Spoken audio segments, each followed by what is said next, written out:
Hello there everyone and welcome to episode 15 of the Drew Gamers Final 1 Let's Play. In the last episode, we defeated Tiamat and restored the Wind Crystal. So now all 4 crystals are restored. We're going to take on the second bonus dungeon. The heat surrounding the door is gone, but now that the prince has become king, no one is likely to enter anytime soon. So this is the Hellfire Chasm. It is unlocked once you defeat Malarith. And it's kind of irritating, not gonna lie, and I'll explain why once I get there. Anyway, at the end of the last episode as well, we got the Excalibur for Sterling, so he's doing a lot of damage now.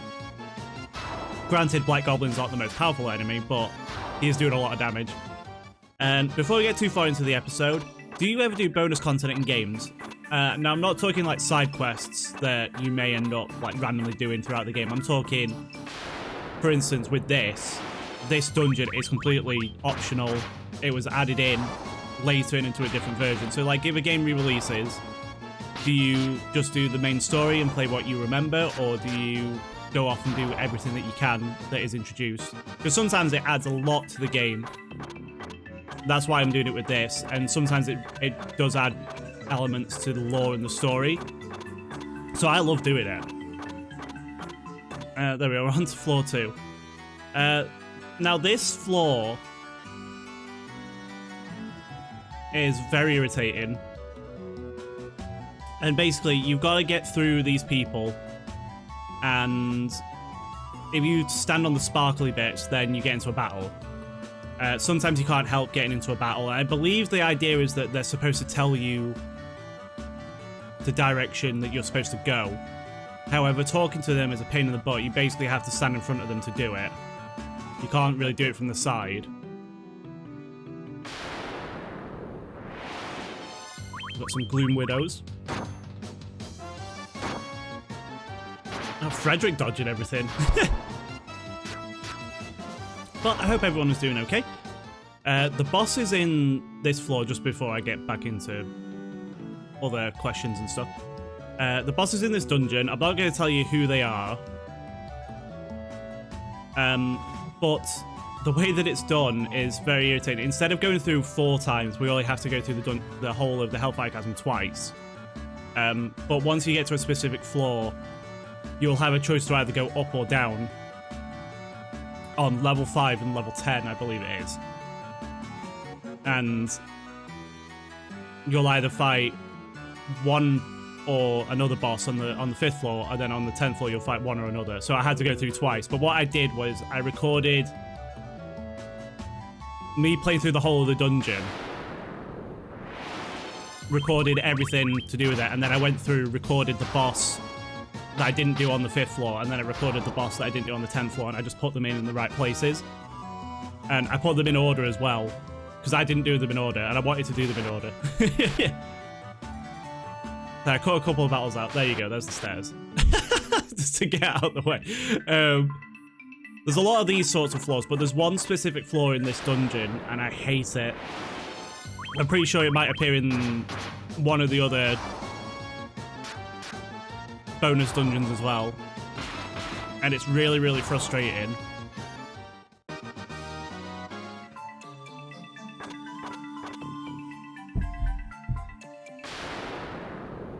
Let's see, what we got? We've got Catubble Plus. I always love that when they show off Catubble Pass in Final Fantasy, because it's never ever what it's meant to be. I think it's supposed, like, from what I remember, Catubble Pass is like, it's like a giant pig or a boar that's all like messed up, or a cow or something. And I'll probably put something on the screen about it just to make sure that I'm getting it right, but it's not a lizard. And there's like other elements of it in like other Final Fantasies where it's kind of closer. But it's something from Greek mythology. And yeah, it doesn't look like that. Let's see. Also, we've got the pain in the ass, stepping on the lava, you lose 1 HP sort of thing going on. In later Final Fantasies, if this is actually a thing where you end up like walking on panels that are damaging to you, especially at every step, you can cast float on yourself and you'll just float over the top of them and you won't get hurt. Which I really like. Unfortunately, it's not in this game. I think that was first introduced in Final Fantasy 4. Oh, we got some chests. We got a red fang and we got a stamina plus. I don't think I ever used any of like the stamina items. Sorry, stamina items, the plus items to increase any of my character's stats. You can if you want to, but I just didn't do it. This one seems a bit more irritating, and I bet I'll find the stairs all of a sudden. Yeah, there they go. Floor 4. What have we got on floor 4?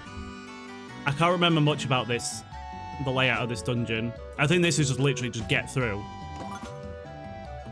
Because don't forget that these floors are completely random. They could appear in any order. Oh, see, that was an easy one. Right, so Hellfire Chasm B5, and here you'll see like a cut like there. So we're going up to fight our first boss.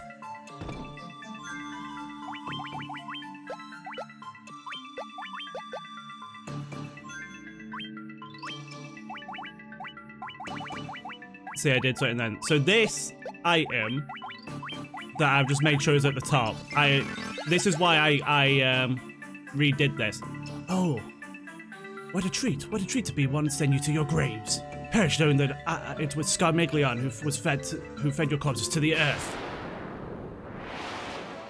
So this is Scar-Miglion. He is from Final Fantasy 4. He's not very hard at all. And he is one of the Four Fiends from Final Fantasy 4. So Final Fantasy 4 had its own set of Four Fiends. It wasn't Lich, Malarith, Kraken, and Tiamat. It was 4 different ones, which are all based on something that I'll go into in a minute, because it'll make a bit more sense. I did some adjusting to my items, and this is why this is the one where I came back and I re-recorded it, but he is the first one you fight in Final Fantasy 4, so I put them in boss order. And when I do the second one, I have to keep scrolling down in the menu, so that's when you know that I haven't done it right. And this is a strategy that I kept referencing over the last few episodes. So that's Scar-Miglion done. He's not that hard at all. He's very easy. You've given me a fine death, indeed you have, and only in death can you know the true terror of Scar-Miglion. And he has the second form. This is the real Scar-Miglion, and we're going to be using the Giant's Glove. And what the Giant's Glove does, it casts Saber on whoever uses it. And Saber is better than Temper, but you can only use it on a Black Mage. You can only use it on whoever's casted it if you use it as magic. But if you use it as an item, you can do this. And basically what Temper does, it increases your attack and your accuracy. And it really boosts your attack, on top of being stacked with Temper. So, this is going to be fun. So, Haste, Saber, Temper. A lot of fun. But you'll see when I get into the next battle, I have to scroll down to get the Giant's Glove. And we got that in the Sunken Temple, the Sunken Shrine. He's doing 2,162 damage. So Scar-Miglion and the other 3 fiends are demons in Dante's Inferno, Divine Comedy. He is one of the 13 Malabrank, which is evil claws, who guard Boglia 5, 8th Circle of Hell. They are vulgar and quarrelsome. Their duty to the force of corrupt politicians to stay under the surface of the boiling lakes of pitch. And his name translates to troublemaker. So all 4 of them are the same. They have the same lore. They are part of Dante's Divine Comedy. I keep trying to say Dante's Inferno and Divine Comedy at the same time. So Dante's Divine Comedy, which is Dante's Inferno. Oh wow, Frederick killed him. So that was Scar-Miglion. They all have Italian-sounding names as well, which I really, really like. Because obviously they are from that, and it fits the lore. Now, if you come down... So this is my original recording, whereas Scar-Miglion wasn't.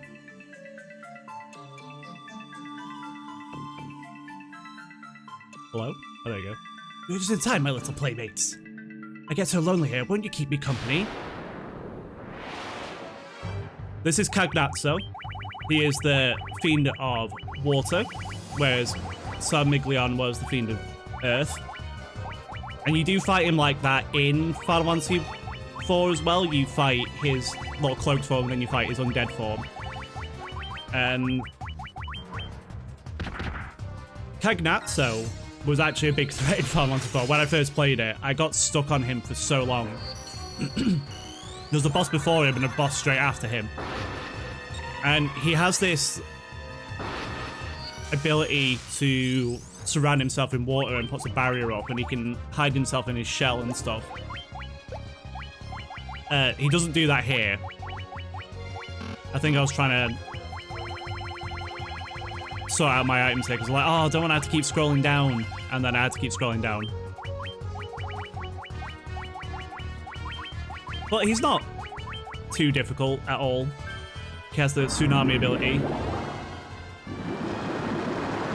So like the bit where the texture repeated then. But a combination of Excalibur and using Temper and Saber. If you really wanted to, you could make your Black Mage into a physical attacker. You could set up Temper and Saber on him and it'd be fine. Because he can get Saber. I think it's like a level 7 spell, but I didn't get it. But with the Giant's Glove, you can use it on any character as long as they're using it. So you really, really want to do it on, obviously, your main attacker, whether it's a warrior or a knight or the monk master or your ninja. And that's Cagnazzo down, and his name, sorry, I forgot, translates to nasty dog.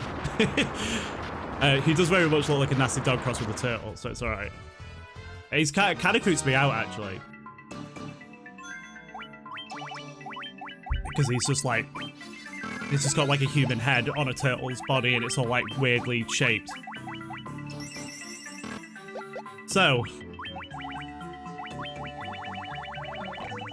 this is me trying to get there again. And then unfortunately later on, I keep pressing sort and it keeps going back to the bottom, but then eventually I realize what I'm doing. I'm like, no. And you can either leave by going up around the back, or you can go this way. This is the floor. This is the floor, and I hate it so much. The aim of this floor is to obviously find the stairs, but you've got to find a ship, go on the ship to then find a desert, to find a place where an airship is buried so that you can then get on the airship and then follow it around till you find the way out. I was here for 50 minutes, so I have cut a lot of this out because I couldn't figure out where I was going, because it is actually the size of the world map. And it's very frustrating, I hate it. Excuse me. So we get on the ship, and then I'm like, oh no, I don't think I'm supposed to go this way. So yeah, it tries to confuse you because it's like, oh, you're back on the world map, but you can actually run around and stuff. Sometimes it's simple. I think it's just like, it's randomized in how it looks. So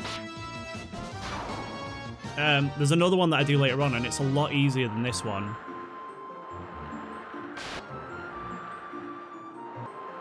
So that I'm coming back on myself. I'm like, I don't think I'm supposed to be going that way. And then there's also like a pirate on here who tells you a bit of information. It's like, oh, you need to do this or you need to do that. So we'll be doing that in a minute. But you can just get lost here. There's a lot of chests around the world. But I think the most annoying thing is once I found the airship, I could have just got on my boat and gone to the dock where it was. Here's the pirate. We'll let it sort through. Not all places can be reached by boat, and it's the treasure in those places that I just can't get to. And you're supposed to reach them with a canoe or an airship. Also, they're using a levystone in the Oasis there that can find you an airship. It doesn't mean it looks good if you can't find a levystone. We have a levystone. So So now I'm just like, oh, what am I doing? I was getting really frustrated. This was about 30 minutes in, probably. 30, 40 minutes in.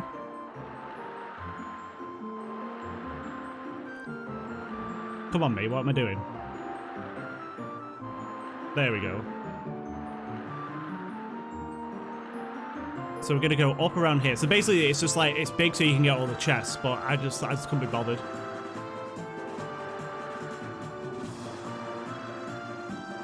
I'm just looking for the desert so I can get the airship.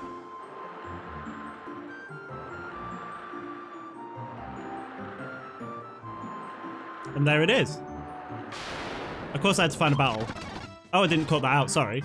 I was probably just really frustrated. So that's what I do sometimes when I'm... now you know. If I cut out a battle, that's usually what I probably did. I sped it up so I could get through the battle really quick, and then I'll continue it on after the battle. And we've seen this before. Sorry, I'm very croaky at the minute.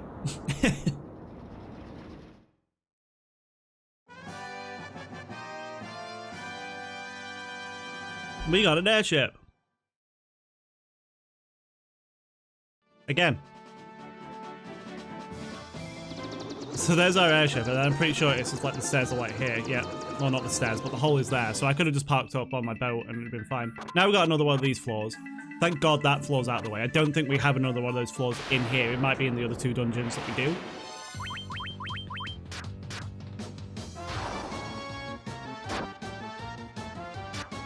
So the next episode of this, I believe, actually is the last in the story. I could be wrong. I'm pretty sure I did the story after this because I was like, I don't want to do the other two dungeons yet. I want to get the story finished. And it's a long episode, so I'm gonna have to cut out a lot of battles. But hopefully we can get that time down. And I hope you're going to enjoy it because it's a very, very interesting. So yeah, here I didn't understand what it meant, so I was just like, oh, I'm just going to toss out some of these items. Well, not toss them out. I just gave him some health. And then I pressed sort, and I was like, ah. It meant that I had 99 high potions, and I couldn't carry any more. So I was just like, oh, okay. I misunderstood. Yeah, there's a big something happens in the lead up to the final section of the game, and it's a very cool idea. I don't want to say too much about it, and I'll try and explain it as best I can once we do it. Oh, so I didn't cut that out properly there, but it's fine, whatever.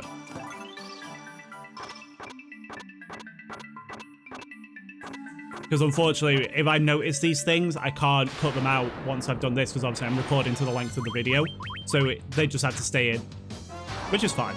Sometimes it's fine just to that. It's only a split-second thing.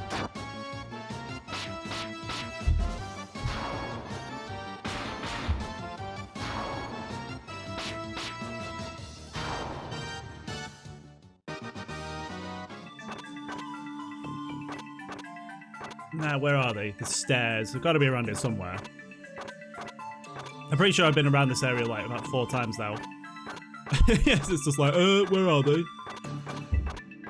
Oh, they're over here.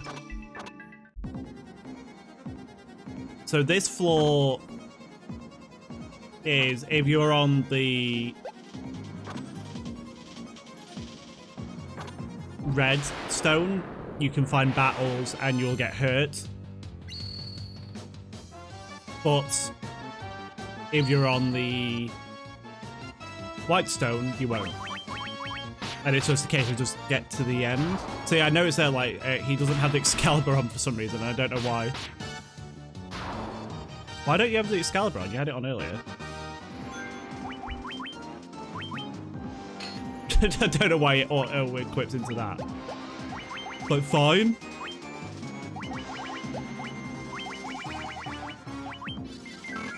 I was probably messing with something on one of the levels and didn't realise I accidentally equipped it to him. Got Silver Dragon.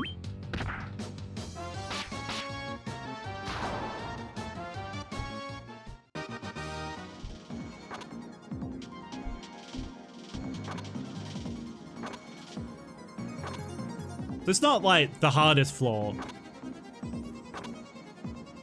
You're not getting as damaged as like when you're standing on the lava, so it's fine. Like this, like literally every step you take, you get into some damage on your health, like 1 point every step. So it'd take a lot for it to kill you, but then when you combine that with random battles, you could get wiped out easily.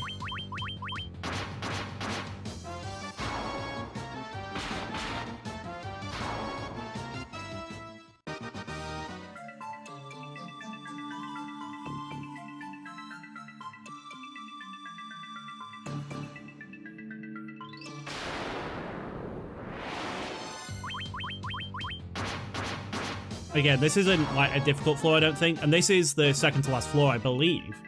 We're on... So I see the stairs there. They were on the right, so we've got to go all the way back. Find our way into there. Unfortunately, some of these levels are just like, oh, well, I've just run all the way over there. I didn't mean to do that.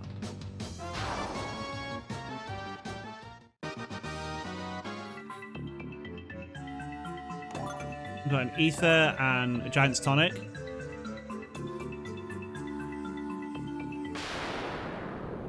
And I think I was like, oh no, I'm going the wrong way. I've got to go back down again. Which is very frustrating, but it's fine.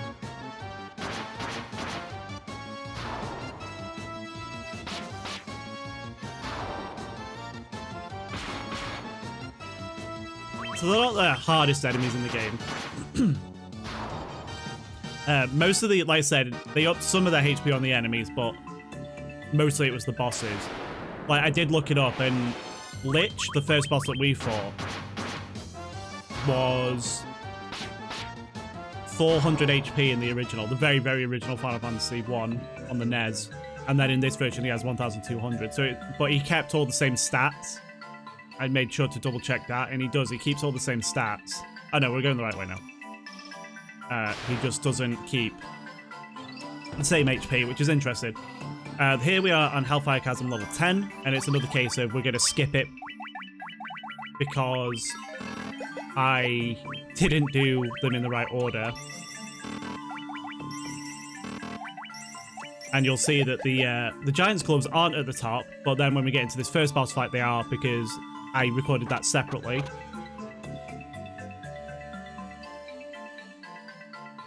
So here we have the third Archfiend. I suppose you underestimated you. You didn't think you would make it here. No matter, Barbaritia's winds shall cut you down. This is Barbaritia. Again, she is part of the same lore as Scarmiglion and Cagnazzo, as part of Dante's Inferno, the 8th Circle of Hell. In this version, she doesn't do her main tactic like Cagnazzo didn't do his. And she'll surround herself in a tornado. Her hair basically becomes a tornado, and you can only attack her from above. So you basically have to use your Dragoon Cane to do damage to her. And weirdly, and I think they just took some liberties with this, her name translates to Curly Beard. So I think it's just because of the hair and the curls and the tornado and stuff. I think that's what they were going for. Oh, she just took out Montgomery very, very easily.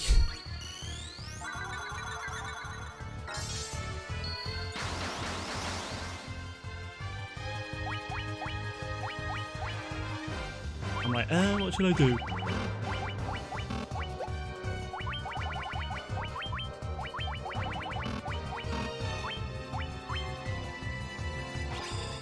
So they have their attacks that are within this game. They don't have their attacks that are based on what they are in Final Fantasy IV. I do want to do Final Fantasy IV next. People did vote for it. So I'm hoping to do it. I'm just having some technical issues with it at the minute. So I might have to either do a different version of it, because I wanted to do the PSP version as well. Because it has bonus content in it that I've never done. So I want to try it.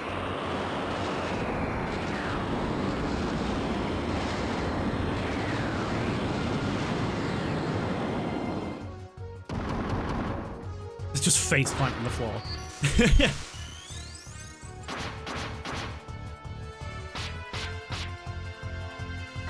See, with the Giant's Glove, it really makes Frederick a threat as well. It doesn't just make Sterling a threat. He will always do the most damage, though. And if I really wanted to, I could make Cassandra and Montgomery do it as well. I haven't been going over the rewards either, but it's fine. You can see it on the screen.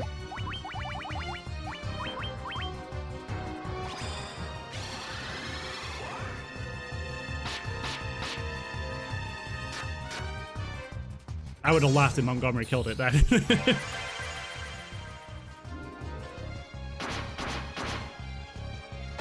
There you go. That is number 3 down.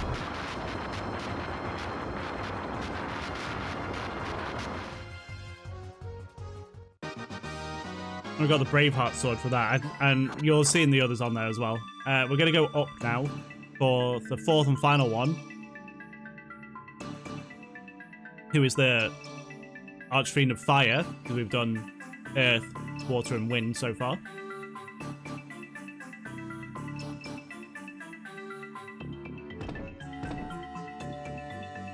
I am Rubicante. Let us measure your worth, warriors, in the crucible of my flames. This is Rubicante. His name translates to Red-Faced Terror. And again, he is part of Dante's Inferno, the 8th Circle of Hell.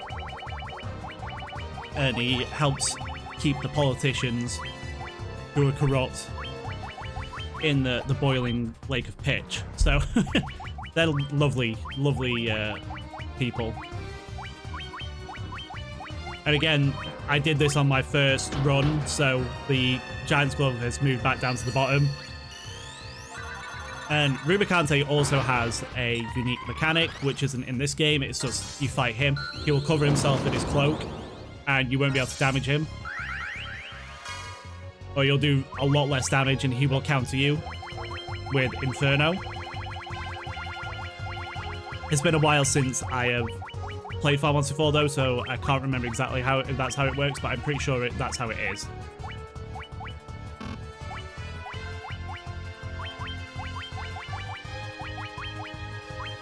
And it's interesting when you see the story of Final Fantasy 4, because he is obviously one of the 4 Archfiends, but he always makes it so that it's a fair fight of you against him, and he will always heal you before the battle.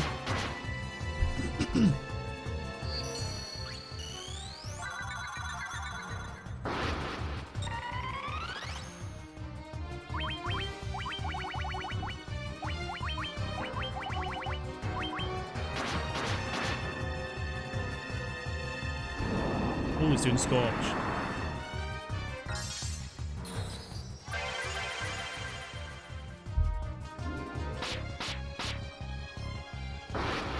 Again, he's not the hardest boss.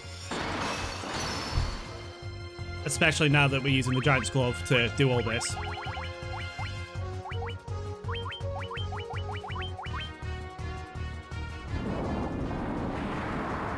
Because when I first played this, and I went through...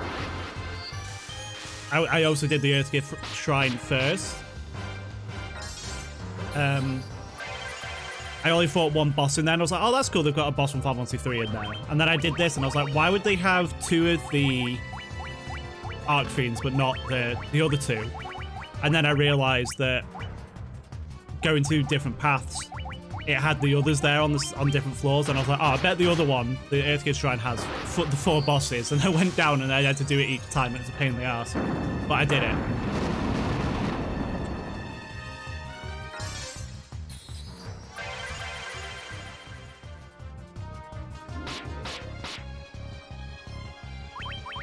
So he's probably not too far off being dead. I wish they did introduce their mechanics from the bosses, because it would have made them interesting, but you wouldn't have been able to damage Barbariccia. That's the only issue. 55 damage. 21. Oh, is Frederick going to kill him? No.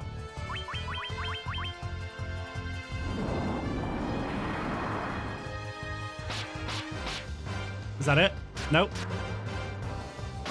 I mean, we're coming up to the end of the episode, so it's got... Yeah, there you go.